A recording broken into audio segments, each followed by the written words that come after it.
శుక్లాంబరధరం విష్ణుం శశివర్ణం చతుర్భుజం ప్రసన్నవదనం ధ్యాయేత్ సర్వవిఘ్నోపశాంతయే అగజానన పద్మార్కం గజానన మహార్నిశం అనేకదంతం భక్తానాం ఏకదంతముపాస్మహే. ఓం గం గణపతయే నమః. ఓం శ్రీమాత్రే నమః. ఓం శ్రీ గురుభ్యో నమః. మా ఆది ఆశ్వాలను చూస్తున్నటువంటి మీ అందరికీ, అలాగే విదేశాల్లో కూడా ఉంటూ నన్ను ఎంతగానో ప్రోత్సహిస్తూ నాకు ఫోన్లు చేస్తూ నిరంతరము నన్ను డౌట్లు అడగడం, మీరు ఫాలో అవ్వడం అనేది చాలా బాగుంది. మీ అందరికీ పేరు పేరున నా హృదయపూర్వక నమస్కారాలు. అలాగే మా ఆది అష్టాదశి తరపు నుంచి నేను మీ వాడ్రేవాది నేను చెప్తున్నాను. నేను వాడ్రేవాది, నేను ఆది అష్టాదశి నుంచి మాట్లాడుతున్నా. సో ఈ జాతకాల గురించి చెప్పుకుందామండి. ఇప్పుడు మనం కుజుడు గురించి చెప్పుకుందాం, వక్రగతిలో కుజుడు గురించి చెప్పుకుందాం. చెప్పుకునే ముందర ఏంటంటే, మీ జాతకాలు చూపించుకోవాలన్నా, లేదా పెళ్లి సంబంధాలు ఉంటాయి, కొంతమంది మ్యాచెస్ ఉంటాయి కదండి, మ్యాచింగ్ అది కావాలన్నా తప్పకుండా మేము చెప్తాము. ముందర అన్నిటికన్నా ముఖ్యం ఏంటంటే మీ date of birth, time of birth. అంటే టైమ్ ఆఫ్ బర్త్ అంటే మీరు ఎప్పుడు పుట్టారు, మీ ఏ సంవత్సరంలో పుట్టారో అలా ఆ date of birth, time of birth, place, main important place కూడా అండి. ఆ ప్లేస్ ఆఫ్ బర్త్ కూడా ఉంటే చక్కటి ఫలితాలు వస్తాయి. మీరు ఉద్యోగం కానీ, లేకపోతే వివాహం అవ్వాలన్నా, లేకపోతే ఎప్పుడు ఉద్యోగం వస్తుందని కానీ, ఎప్పుడు వివాహం అవుతుంది, అదే శుభకార్యాలు ఎప్పుడు చేస్తాము, మా ఆదేశాల తరపున నేనే చెప్తూ ఉంటానండి ఎక్కువగాను. ముఖ్యంగా మీరు ఫోన్ చేసినప్పుడు నేను ఫోన్ ఎంగేజ్లో ఉన్నా, నేను షూటింగ్స్లో ఉన్నప్పుడు కొద్దిగా ఫోన్ ఆఫ్ చేస్తూ ఉంటాను. వాటిలో ఉన్నా మీరు ఏమనుకోవద్దు. మీరు జనరల్గా మెసేజ్లు పెట్టండి. మెసేజ్లు పెడితే వాట్సాప్లో నేను తప్పకుండా చూస్తాను. మళ్ళీ నేను ఇమ్మీడియట్గా రెస్పాండ్ అవుతాను. మీకు ఫోన్ చేసి మరి మీకు ఏం కావాలి, మీరు ఏం కావాలనుకుంటున్నారో, మీరు ఏం తెలుసుకోవాలనుకుంటున్నారు అనేది డిస్క్రిప్షన్లో మీరు రాస్తే నాకు అర్థమైపోతుంది. సో ఈ విధంగా మనం జాతకాల్లో చూసుకోవచ్చండి. మెయిన్ ఇప్పుడు ఏంటంటే మనం తెలుసుకోవాల్సింది కుజుడు యొక్క వక్రగతి అండి. వక్రగతిలో ఉన్న కుజుడికి బలవంతుడు అవుతాడు. అసలు ఏంటి, ఎలా ఉంటుంది అంటే, మనకి డిసెంబర్ 7వ తారీఖు 2024 ఈ సంవత్సరం నుంచి వచ్చే సంవత్సరం వచ్చే సంవత్సరం 20వ తారీఖు జనవరి 2025 ఈ 45 రోజులు ఉంటాడండి. ఈ 45 రోజులు కూడా కర్కాటక రాశిలో కుజుడు వక్రగతిలో ఉంటున్నాడు. వక్రగతిలో ఉన్నాడంటే ఇంతకుముందు నీచ స్థితిలో ఉన్నాడు, ఇప్పుడు వక్రగతిలో విపరీతమైన బలవంతుడుగా ఉంటాడు. కొన్ని రాశుల వాళ్ళకి దోషాలు ఆపాదిస్తాడు, కొన్ని రాశుల వాళ్ళకి విశేషమైన యోగాలు కూడా కలిగిస్తూ ఉంటాడు. సో ఈ 12 రాశుల వాళ్ళకి కుజుడు యొక్క ప్రభావం ఎలా ఉండబోతోంది, 12 రాశుల మీద ఎలా ఉండబోతుంది, 12 రాశుల వాళ్ళకి ఎలా ఉండబోతోంది మనం తెలుసుకుందాం. అంతకంటేనండి, మీకు జరుగుతున్న దశలు అనేది చాలా ఇంపార్టెంట్. ఆ దశల ప్రకారమే మెయిన్ జరుగుతుంది. ఈ కుజుడు వక్రించకపోయినా, దిగ్బలత్వం ఉన్నా ఏమవుతుందంటే ఆ ఫలితాలు ఉంటాయి. కానీ మన రిఫ్లెక్షన్, మనకు జరుగుతున్న దశలు, మనకి జరుగుతున్నటువంటి దశలు, అలాగే మనకు తెలిసినటువంటి గోచార ప్రకారం ఎలా ఉంటుంది, ఈ రెండు యొక్క కాంబినేషన్ ప్రకారం మనం చూసుకుంటాం. అప్పుడే చూస్తాం. మెయిన్ దశల మీద ఆధారపడి ఉంటుందండి మనకి ఏ దశ జరుగుతుంది అవన్నీ కూడా. సో ఇవన్నీ కూడా మెయిన్ ఇంపార్టెంట్ చూసుకోవాలి. కుజుడు అనేవాడు బలవంతుడు అవుతున్నాడు. 45 రోజుల పాటు అక్కడ దిగ్బలత్వం కాదు కానీ అక్కడ ఉండిపోయాడు, కర్కాటక రాశిలో ఉండిపోయాడు. సో ఈ రాశిలో ఉండిపోవడం వల్ల ఎలా ఉంటుంది, దేశానికి ఎలా ఉంటుంది, మన రాష్ట్రానికి ఎలా ఉంటుంది, మన మీద ప్రభావం మెయిన్ మన మీదేనండి. రాష్ట్రం గురించి, దేశం గురించి మనకి అంత వద్దు. మన మీద ఎలా ఉండబోతుందో ఇప్పుడు మనం తెలుసుకుందాం. 12 రాశుల వాళ్ళకి ఎలా ఉండబోతుందో ఇప్పుడు తెలుసుకుందాము. తులారాశి వాళ్ళకి మీ రాశినే కుజుడు చూస్తున్నాడు. అసలు మీ రాశికి 2వ ఇంటి వాడు 7వ ఇంటి వాడు అయ్యాడు కదండి. పాపత్వం, మ్యాలఫిక్ అవుతుంది, మహాపాపి అవుతాడు. 7th హౌస్ లార్డ్ పాపత్వంలో ఉంటాడు. 2వ ఇంటి వాడు పాపత్వంలో ఉంటాడు. కానీ ఆయన ఎక్కడున్నాడు, దశమస్థానంలో ఉన్నాడు.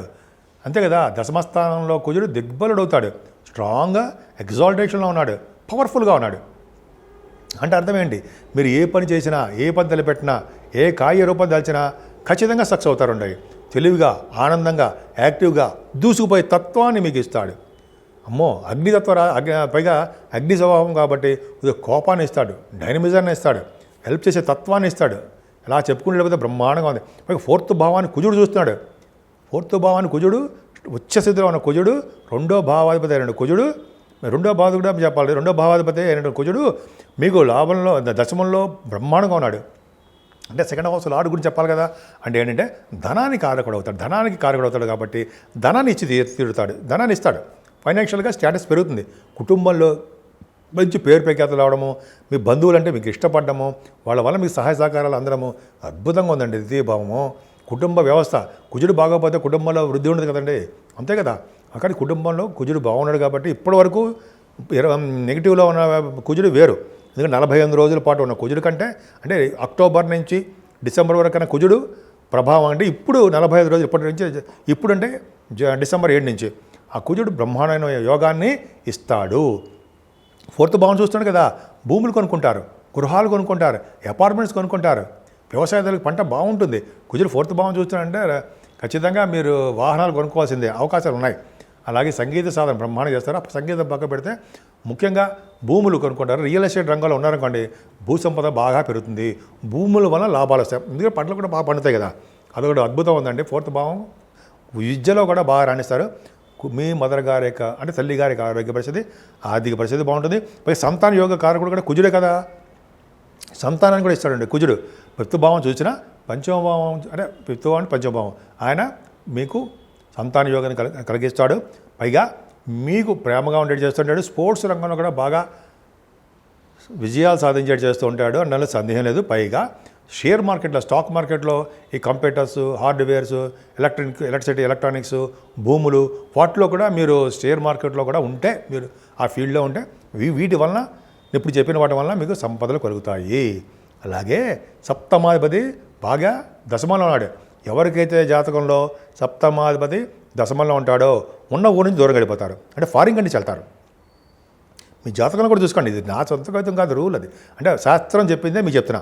7వ ఇంటి వాడు 10వ ఇంట్లో ఉన్నాడు. పైగా అంటే ఏంటి, మీ వివాహ శుభకార్యాలు బ్రహ్మాండంగా జరగడము, భార్యాభర్తల యొక్క అనురాగం పెరగడము, పైగా వ్యాపార విస్తరణ బాగుండడము, మీరు భూములు బిజినెస్ చేస్తూ ఉంటే, అంటే రియల్ ఎస్టేట్ రంగంలో ఉంటే చాలా సక్సెస్ అవుతారండి.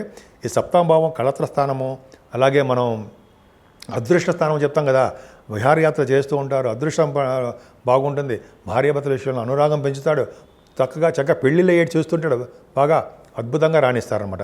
ఇప్పుడు దశమం గురించి చెప్పుకుందాం. 10th హౌస్లోనే కుజుడు ఉన్నాడు, ఉచ్చస్థితిలో ఉన్నాడు. ఉంటే ఏంటా ఉచ్చస్థితిలో అంటే రెట్రోగ్రేషన్ అంటే బలమైన వాడు.